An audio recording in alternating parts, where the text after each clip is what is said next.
Hoy, en Renovando tu Mente.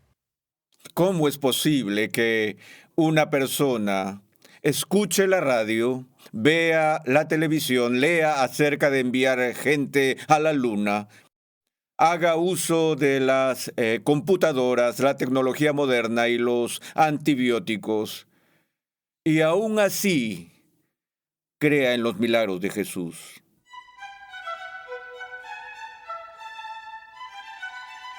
Hechos a la imagen de Dios.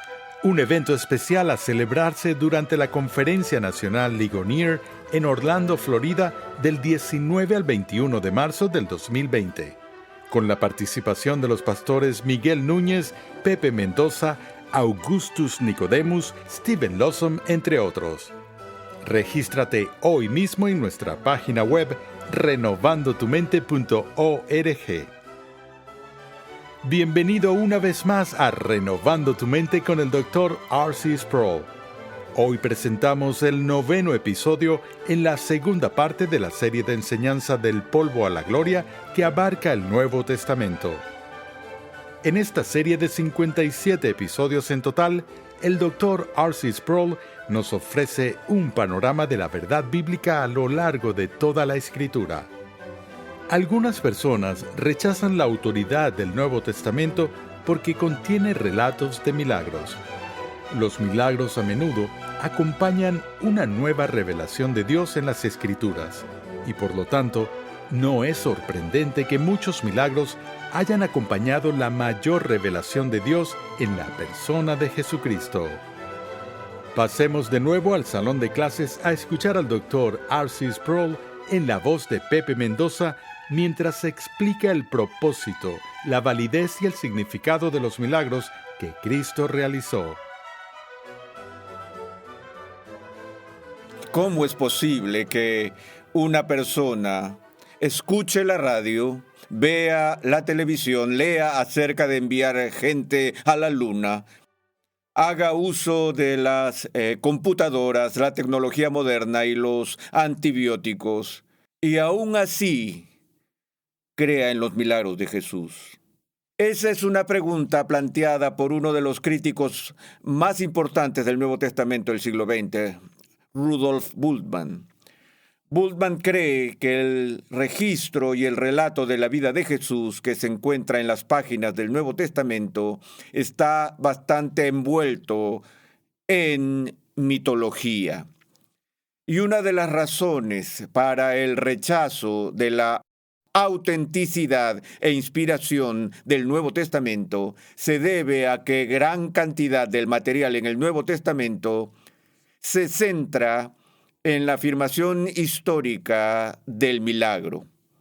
Ahora sabemos, por ejemplo, que los milagros están registrados en el Antiguo Testamento, pero no hay un patrón consistente y constante de la realización de milagros a través de toda la historia del Antiguo Testamento. Más bien, la aparición de milagros en el texto histórico tiende a agruparse en ciertos momentos cruciales y más significativamente en momentos en que una gran revelación de Dios es presentada al mundo.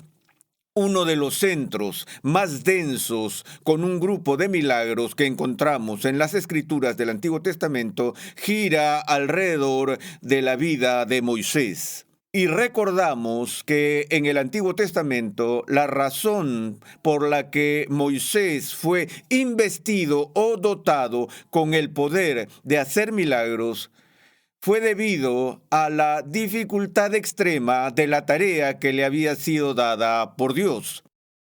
Ustedes recuerdan que cuando Dios comisionó a Moisés y le dijo que fuera a Faraón y le dijera, deja ir a mi pueblo, y que fuera al pueblo de Israel y les dijera que lo siguieran en esta experiencia del Éxodo, Moisés dijo, como saben, ¿cómo van a saber ellos que tú estás hablando conmigo y que la palabra que estaré proclamando es tu palabra. Recuerden que Dios dijo: Moisés, mete la mano en tu seno. Y él lo hizo. Luego la sacó y estaba llena de lepra. Él dijo: ponla ahí de nuevo. Y cuando la sacó la segunda vez estaba limpia. Él dijo: toma tu vara y échala en tierra. Y así lo hizo y se convirtió en una serpiente. Y él dijo: ahora agáchate y recógela. Y se convirtió de nuevo en una vara. Y sabemos de la competencia que Moisés tuvo con los magos de la corte de Faraón.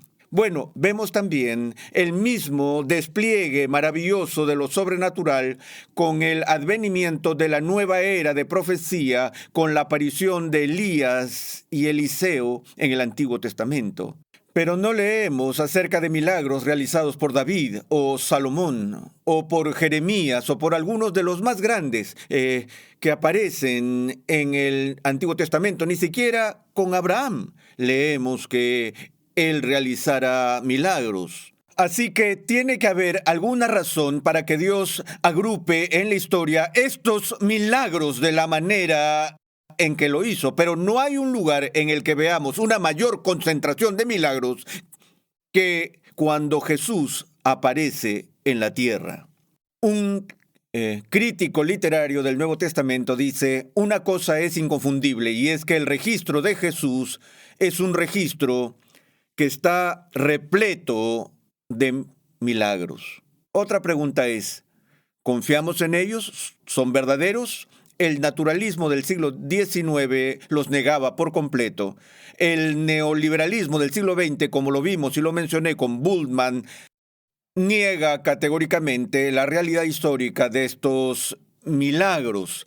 De hecho, uno de los elementos de la así llamada alta crítica o crítica de las formas es examinar varios pasajes del Nuevo Testamento y observar la forma literaria en que ocurren. Y una de las cosas que los críticos de las formas han hecho es que han examinado las historias de los milagros para ver si hay un patrón que sea repetitivo. Y ellos han notado tal patrón de las llamadas historias de milagro, donde un problema grave como una enfermedad, una dolencia o aflicción se describe primero.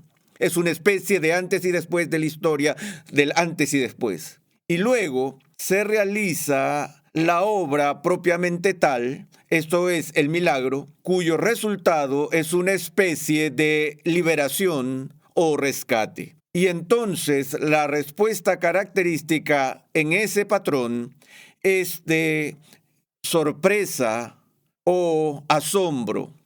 Cuando se aprende griego en el seminario, una de las primeras palabras que hay que aprender en la lengua griega es la palabra taumazo, que significa estar asombrado. Y la razón por la que es una de las primeras palabras que tienes que aprender es por la alta frecuencia con que ocurre esta palabra en el Nuevo Testamento. Cada vez que Jesús andaba por ahí, parece que la respuesta del pueblo a su comportamiento era de asombro. Ahora, pienso que es importante que nos demos cuenta de esto cuando consideremos el registro de los milagros de Cristo en el Nuevo Testamento, ya que tenemos una tendencia a juzgar a la iglesia del primer siglo y a los escritores de la Escritura desde una postura triunfalista de arrogancia cultural de nuestros días. Decimos: estas personas son precientíficas, ellas son primitivas, son crédulas e ingenuas.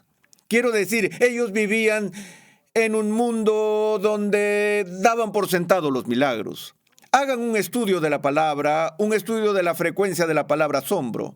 Pónganse en contacto con las respuestas de los contemporáneos de Jesús a su poder y a su despliegue de poder.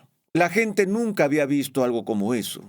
Y no me importa en qué periodo de la historia la gente vivía, ver a alguien resucitado de los muertos, alguien que estaba muerto y sepultado durante 4 días, no era algo común.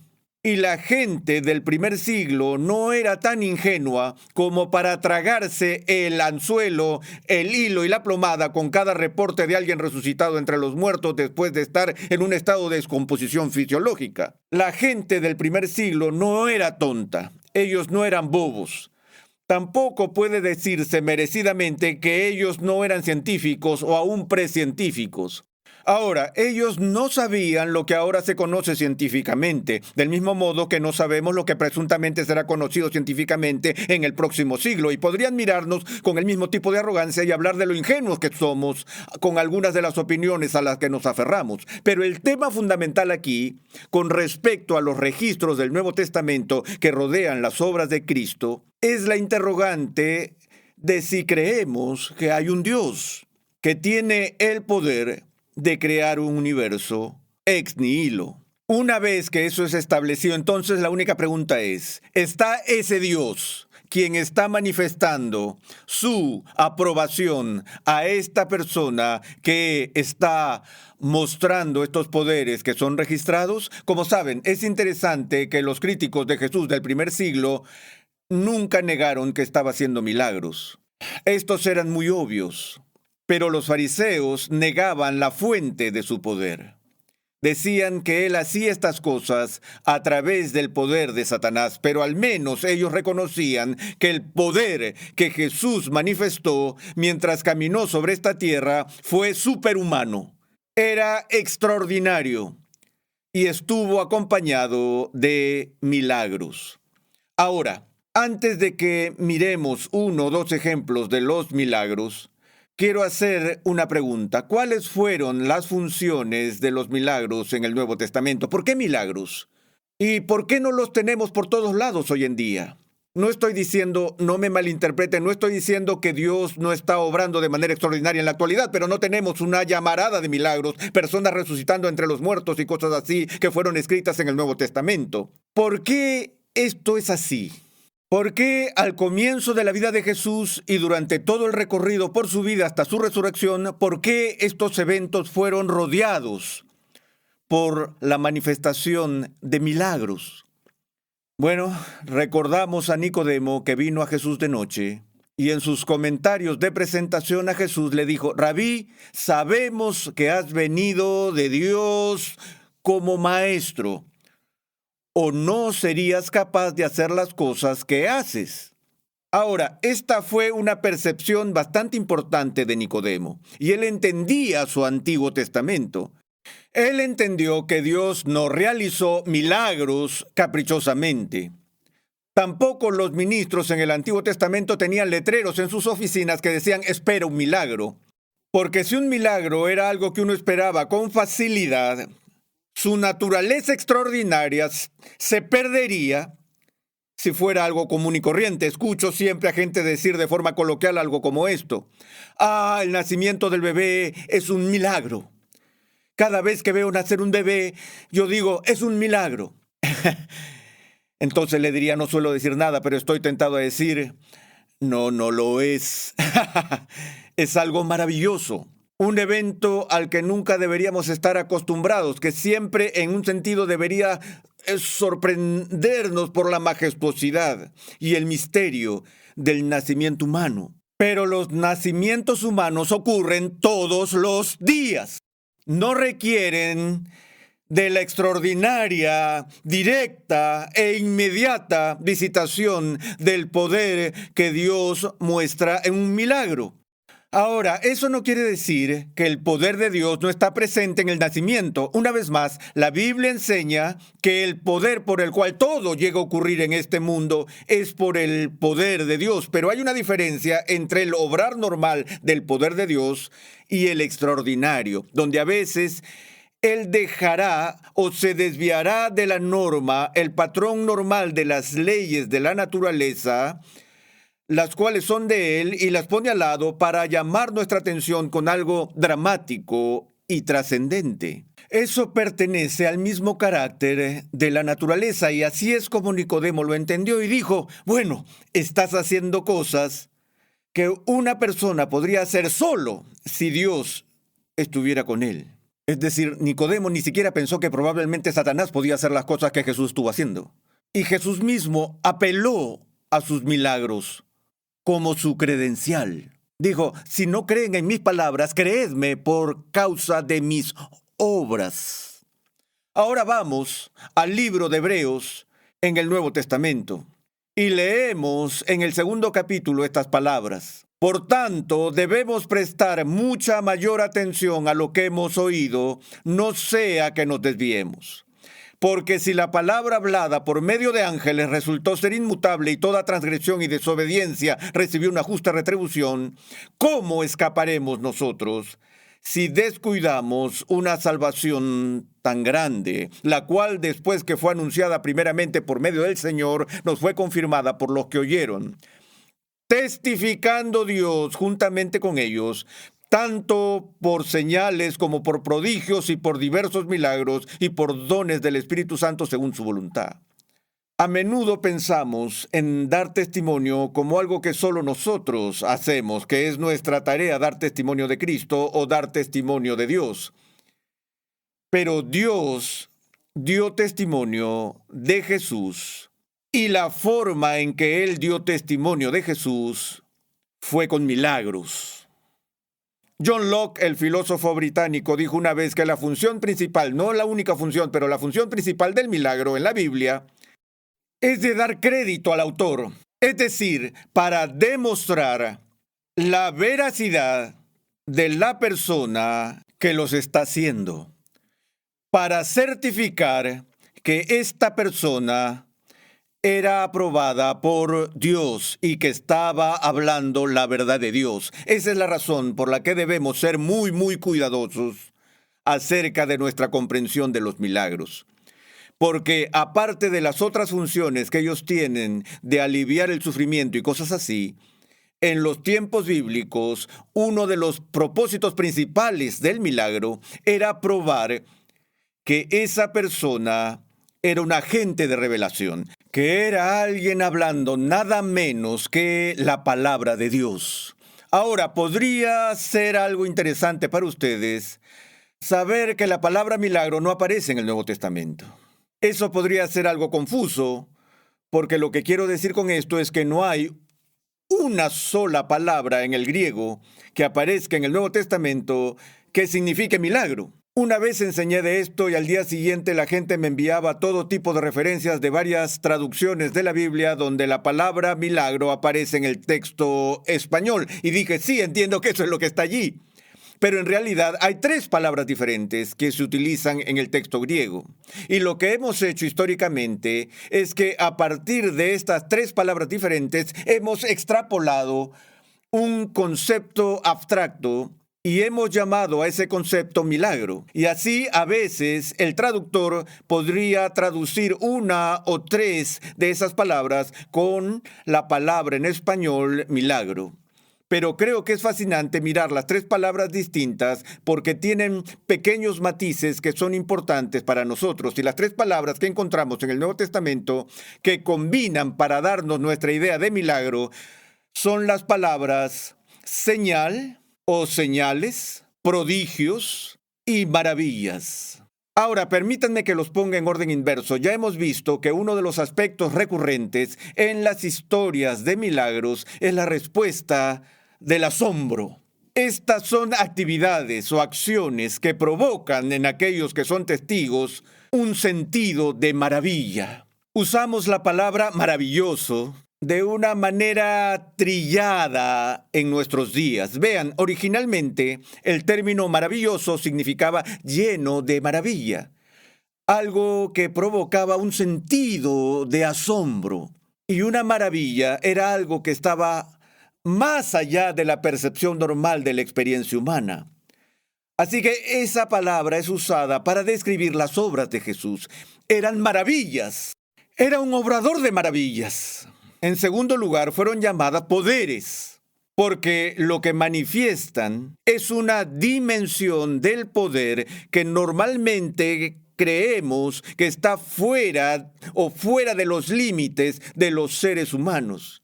¿Qué persona tiene el poder de hablar al viento y al mar agitado y decir, calla, enmudece, y de inmediato hacer que llegue la calma? ¿Qué ser humano tiene el poder de ir a la tumba de un hombre que, como ya he dicho, está en un estado de descomposición y pararse fuera de la tumba y dar solo una orden verbal diciendo, Lázaro, sal fuera? Y que en ese mismo instante las neuronas en el cerebro empiecen a cargar, el corazón empiece a latir, la sangre empiece a fluir de nuevo a través de las venas, los tejidos, las fibras, los nervios empiezan a llenarse de fuerza y el hombre abre los ojos y camina con vida. ¿Qué tipo de poder es ese?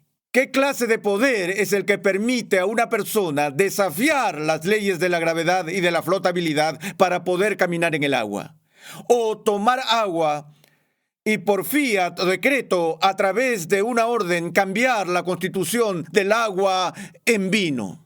¿Qué clase de persona puede devolver la vista a los ciegos solo tocando y oído a los sordos? ¿Alguna vez han visto un obrador de milagros hoy en día restaurar una extremidad? Jesús hizo todas estas cosas y más, manifestando esos poderes. Pero la otra palabra, la palabra que es favorita de Juan, como lo vemos en el primer milagro registrado en las bodas de Canaán, donde Jesús cambia el agua en vino, es llamado señal. En cierto sentido, era lo que la generación mala y adúltera estaba buscando. No voy a creer hasta que no vea una señal del cielo. Dijo Tomás, no voy a creer hasta que no vea las perforaciones en su cuerpo y ponga la mano en las heridas de su cuerpo. ¿Qué estaban pidiendo ellos? Estaban pidiendo un milagro. Querían algo que fuera tan evidente, tan claramente el poder de Dios, algo que visiblemente solo Dios podía hacer, entonces y solo entonces iban a creer. Y Jesús reprendió a la gente por este tipo de cosas, y al mismo tiempo nos dijo que esa generación era tan malvada que incluso si uno regresaba entre los muertos, ellos no creerían. Que no importa cuántas señales Jesús hiciera, ellos querían más. Esto no es suficiente. Y Jesús finalmente dijo, no hay ninguna señal que vaya a ser dada a ustedes excepto la que le fue dada a Jonás. Y esa fue la resurrección. ¿Recuerdan lo que Pablo dice a los atenienses cuando va al Areópago? Dijo, habiendo pasado por alto los tiempos de ignorancia, Dios declara ahora a todos los hombres en todas partes que se arrepientan porque Él ha establecido un día en el cual juzgará al mundo por medio de un hombre a quien ha designado, habiendo presentado pruebas al resucitarle de entre los muertos. Es como si Dios nos dijera, si la resurrección de Jesús no es suficiente para demostrar que este es mi Hijo unigénito, no verán nada más grande. Ustedes no van a ver nada más porque le he dado el crédito al autor. He rodeado la vida de mi Hijo con demostraciones manifiestas y múltiples de mi poder. He dado la señal de quién es Él. Y es por eso que estos milagros son extremadamente importantes para nosotros mientras los leemos y cuando los lean y lean el Nuevo Testamento y vean una historia milagrosa, pregúntense inmediatamente cuál es el significado de esto. O, para ponerlo de forma más deliberada, ¿cuál es el significado de la señal allí? ¿Qué me dice acerca de esta persona llamada Jesús?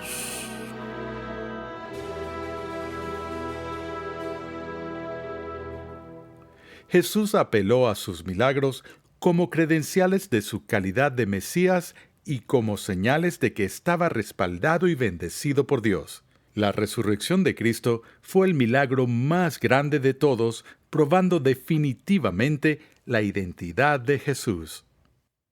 Recuerda que te puedes suscribir a nuestro canal oficial en YouTube, Ligonier Español, y disfrutar así de todo el material de enseñanza que allí tenemos a tu disposición, completamente gratis y en español. Además, síguenos en las redes sociales y comparte nuestras publicaciones con tus amigos y familiares. Te agradecemos por tu sintonía en el día de hoy. Renovando tu mente es posible gracias al generoso apoyo en oración y financiero de cristianos alrededor del mundo. Para hacer tu donación, por favor visita nuestra página web renovandotumente.org. ¿Quién dijo Jesús que era realmente? En el siguiente episodio de Renovando tu Mente, escucha mientras R.C. Sproul examina una conversación entre Cristo y el apóstol Pedro que revela la verdadera identidad y misión de Jesús. Renovando tu Mente es una producción de los Ministerios Ligonier, la confraternidad de enseñanza del Dr. R.C. Sproul. Nuestra misión, pasión y propósito es ayudar a las personas a crecer en su conocimiento de Dios y su santidad. Para contactarnos, por favor, envíanos un correo electrónico a programa@renovandotumente.org con tus preguntas, testimonios y comentarios. También te invitamos a visitar nuestra página web renovandotumente.org, donde podrás descargar gratuitamente la guía de estudio de la serie de hoy y además encontrarás una amplia variedad de recursos tales como clases, artículos y contenido multimedia con la finalidad de cumplir con nuestra misión de proclamar, enseñar y defender la santidad de Dios en toda su plenitud a tantas personas como sea posible. Te invitamos a sintonizarnos nuevamente en esta misma emisora y en este mismo horario y a unirte a nuestra comunidad virtual en las redes sociales.